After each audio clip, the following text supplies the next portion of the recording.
homelands, for adventure, for revenge, the internationals joined the battle for the sky. We had no doubts in our minds about who the good guys and the bad guys were. You have to see the white of their eyes to be sure to kill. We were keen to fight.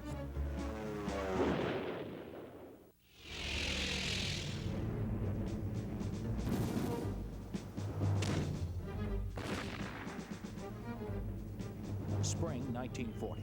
Spearheaded by the Luftwaffe, German armies occupied Poland, the Low Countries, Norway, and France. Only Great Britain and the Royal Air Force stand between Hitler and victory.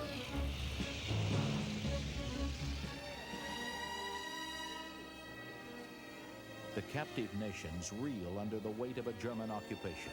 Devastation, humiliation is the fate of millions. Some vow to escape. They live for the chance to take vengeance on the conqueror, to fly alongside the pilots of the RAF. They will be known as the Internationals. Johnny Johnson, RAF, will command one of the first international squadrons. Usually, the best squadron we found, the best fighter squadron, was a squadron made up of mixed nationalities, a couple of Poles, a Norwegian, a Canadian, Australian, a couple of English, and so that was the best mixed squadron. Johnson is quick to recognize the courage of these pilots. There was an Australian, and his squadron commander was shot down and had to bailed out, and the Australian, whose name escapes me at the moment, said, the CO can't get in his dinghy. He was off Cherbourg somewhere in those icy waters. And he said, I'm going to give him a hand. And he bailed out too to try and help the CO. And I thought that was the most remarkable act of bravery, really. None of them were ever seen again. I was leading my squadron back from a sweep over, or an escort over France. And I saw these two aircraft in front of me. Wilfred Duncan Smith, a seasoned RAF commander, will score 19 kills. And one on the right, his port wing must have been out of action because his chum had his wing underneath him and he was holding him up, which was a very dangerous thing for him to do because, you know, it was almost a mid-air collision. And he carried him all the way as far as he could inland, and then gave him time to bail out. The Internationals flew with a clear sense of purpose. Miroslav Mansfeld's father was killed after the occupation of Czechoslovakia. But we were trained to kill. It was for my mother. That was it. And then came my country. Barely 17, Ragnar Dogger escapes from Norway and makes his way to England. I think being a refugee from Norway or any other country made us more like professional fighters. We didn't have to go home for dinner, and your mother didn't tell you, be careful and all that. Fighter pilots from around the Commonwealth pay their own way to get into the fight. Andrew Mackenzie, Canadian, will score 8 kills over Britain and Europe. We're so keen to fly and so keen to seek out the Hun and destroy him. That, the whole spirit in the squadron was remarkably high. The United States is neutral, but a handful of Americans feel that this is also their war. They volunteer to fly with the Eagle squadrons of the Royal Air Force. James Goodson will score 15 kills. He is among those Americans in London ordered to return to the United States when war breaks out. So I rather reluctantly got on the first ship I could, which happened to be the Athenia.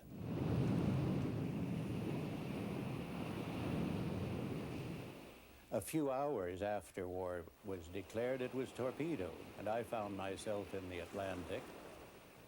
I was fished out of the Atlantic by a Norwegian tanker and taken to Southern Ireland, and then made my way back to Scotland. And there I saw the English building a recruiting station for the RAF. So I asked them if an American could join their RAF, and eventually they said yes, he could, but because of the strict neutrality of the United States, we were warned that I would lose my American nationality, which indeed I did. The internationals had some special problems. To fly together, they had to talk together. To start with, it was a hell of a thing to learn to speak English. Right, good, I've never seen anything like this before. Neither have I. 4,000 pounds had just gone up. Good. We were never allowed to use our own language, and we had to use the RAF slang all the time. The internationals are deadly in combat. Miroslav Mansfeld is on patrol in a usually quiet sector over the Irish coast. Ground control alerts him to an approaching gaggle of German planes. The first one, I came sort of 90 degrees on him, so I couldn't fire really. So he escaped just, I was firing just a little bit in front. But the next one, we came right behind him and started to fire. And he blew up right in front of me and went down. Mansfeld gets 3 kills in the battle. As the internationals hone their hunter skills, a brotherhood grows between them. That brotherhood, beyond nationality, is forged in fire. The internationals will help change the course of the war.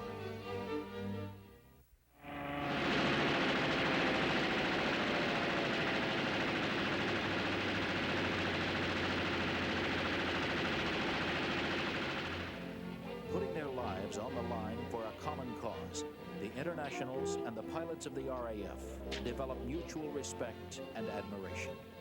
We learned to admire the stiff upper lip of RAF because they were very calm and cool on their radios.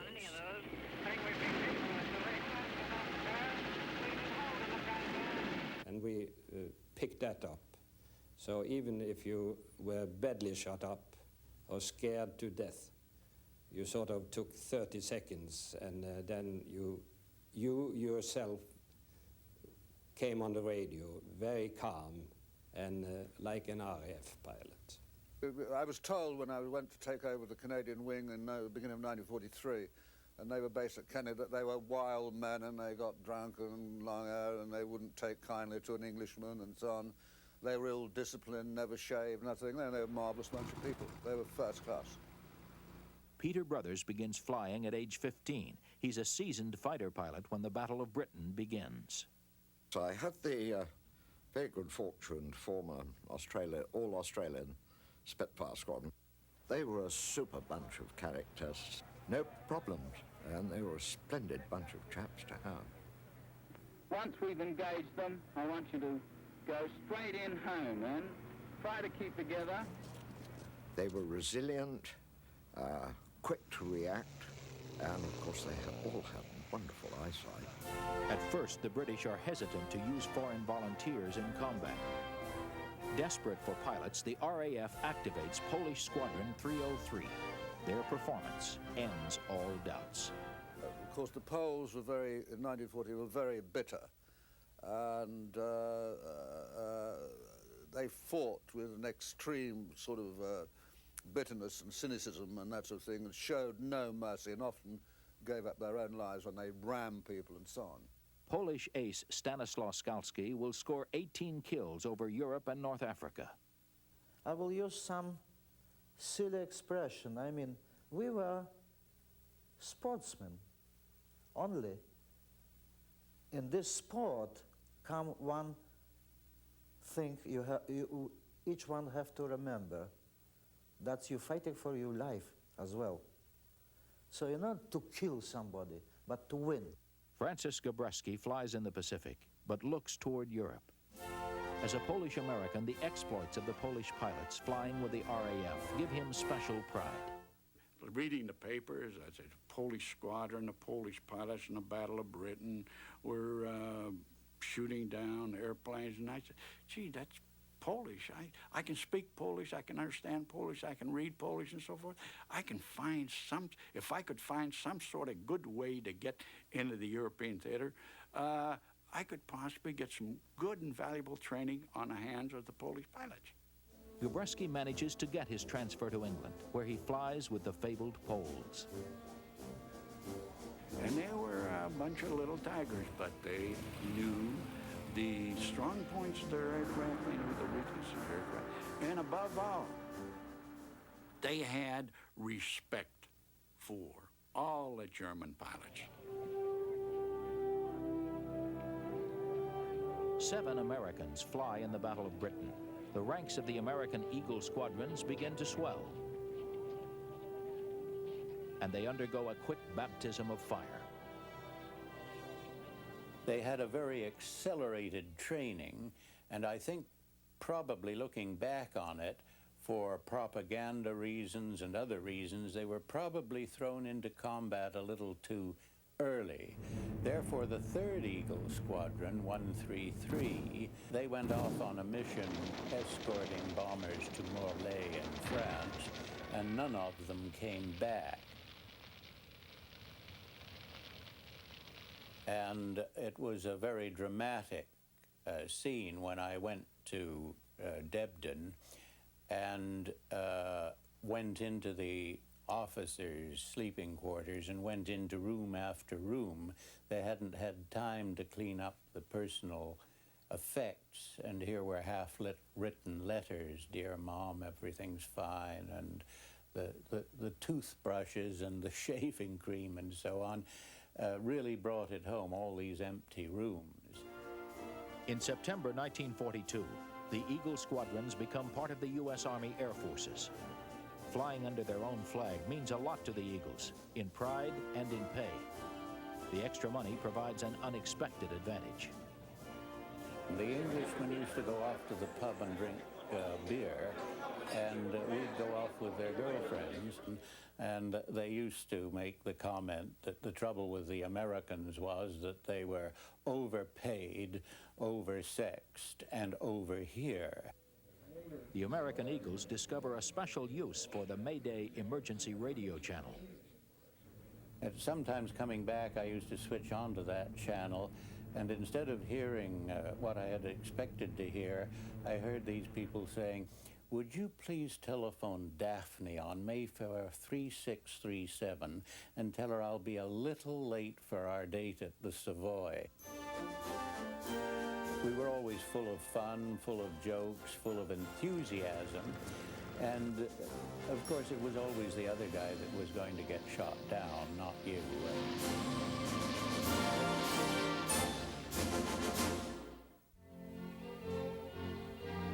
The Internationals take on the Luftwaffe in every combat theater. As Allied might grows, dreams of revenge turn to thoughts of victory. Robert Spurtle, a New Zealander with the RAF. One day we were very lucky to intercept the last raid by Ju-87s against England, and their fighter escort had foolishly gone above a cloud layer, and our Squadron 74 caught these Germans coming in, and it was just straight slaughter. But it was a marvellous thing to, for once, catch them and really give it to them. Fighter pilots take pride in their skill, bravado, and the planes they fly. They also develop a keen respect for old-fashioned luck.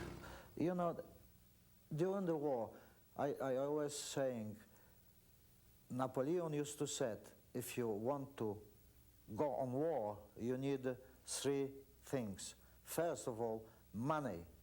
Second, money. Third, money. I used to the same thing to the war. Luck, luck, and luck. I was shot down twice during the Battle of Britain even. I don't know how I'm still alive. So luck is with me. Colin Gray, a New Zealander, gets lucky when a Messerschmitt bores in for the kill. Somebody said, bandits. I managed to get on the tail of one of them, and it gave him a good burst, and I was surprised to see him pull up and bail out. And while I was watching him do this, there was a hell of a clatter, like somebody running a stick along a corrugated iron fence, and I realized I was being shot at. And this gave me a bit of a fright. But perhaps fortunately for me, one of the cannon shells hit the port wing and jammed the ailerons in the up position, so that the aircraft flicked over into a dive. I couldn't have devised a better escape maneuver. Desmond Sheen, Australian, will score 7 kills in his Spitfire. His luck holds during a furious battle. I was sent up to attack a formation of DO-215s. I was attacking this when I was shot down, and I had to bail out over Kent. This was about 12,000 feet. And I had a grandstand view of the whole of the battle, because there were bombs falling in London, others over Dover, and there were dogfights overhead, and an ME-109 went down in flames quite close to me. I bailed out and landed as light as a feather in the field. Early in 1943, the momentum of the war turns. The fight is carried to the enemy in the skies over Fortress Europe. We began sweep operations over the Channel. They weren't extremely popular with us because we had to fight over enemy territory now, and they were fairly hairy operations.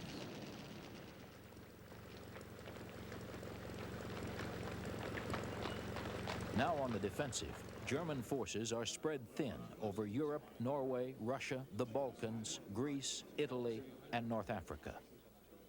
The Luftwaffe rushes new pilots into action. Most are no match for the combat-savvy international squadrons. Ragnar Dogger is over Germany and looks up at a formation of Luftwaffe bombers.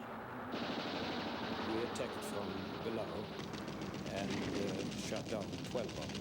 Didn't lose any. But later we found out that these planes were flown to forward bases by inexperienced pilots. So it didn't take very much to shoot them down, which was a pity. The Luftwaffe is short of planes, but the pilots are long on discipline and courage. I remember a case of getting on the tail of 2 aircraft. As you know, in the fighter world, you fly in pairs, and the number 2 looks after the number 1.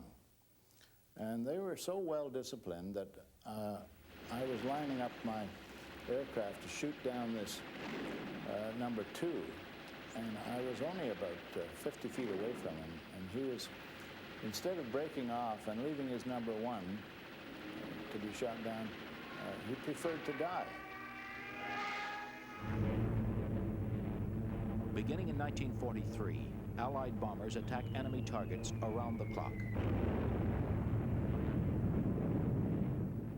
Francis Gabreski will use his experience with the Polish squadrons to good advantage. Flying escort to American bombers, Gabreski is at the controls of a new P-47 Thunderbolt. I was just like a kid with a new toy. I was very excited. I was over France during that period of time. And as I looked down, saw a bunch of 109s in the area milling around.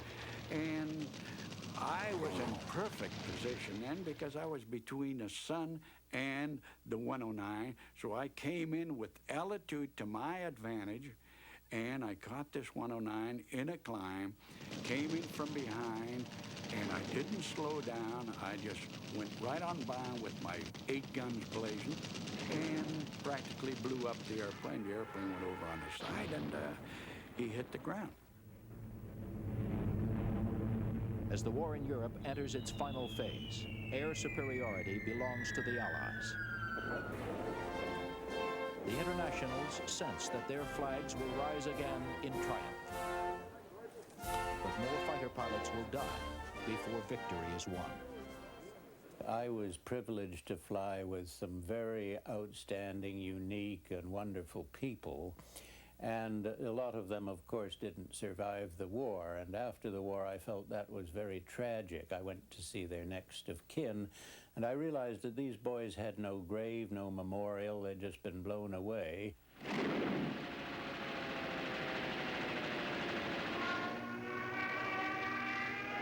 It's very difficult to explain the spirit that you found throughout the war. That it was a pretty hard going. A lot of people got killed, but everybody made the best of it. We had the camaraderie was terrific. Because I think that to begin with, the mishmash they had all nationalities it went for huge, marvelous spirit, and it was a magnificent sort of feeling of esprit de corps engendered by the multitudes of nations all gathered together with a common cause. The international volunteers spoke a universal language of courage and dedication. Theirs is a special kind of glory.